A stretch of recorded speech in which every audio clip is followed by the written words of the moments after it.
Welcome to Tenor Tech, where I solve the problems you didn't even know you had. You start by removing the case and powering off the phone if ink might smear onto the device. Quickly test your chosen cleaner, 70% isopropyl or mild soap, on an inconspicuous corner so color and texture stay safe. Once the test holds, put on gloves and lay the case on a towel. This prevents transfer and gives you traction. Now dampen a cotton swab, not dripping, and begin gently dabbing the ink edge to center to lift fresh stains rather than smear them. You move systematically across the case, focusing on small areas so solvent stays controlled. Dab gently, then lift.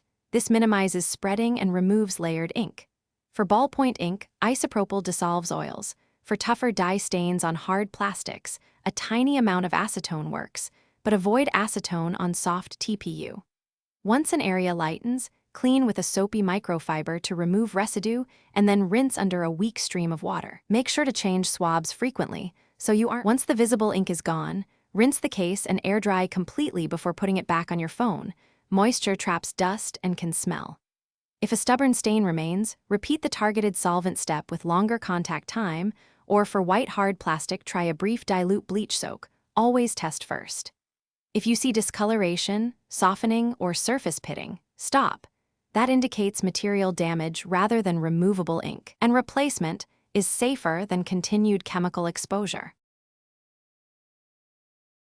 Thanks for watching. Subscribe to keep your life in tune.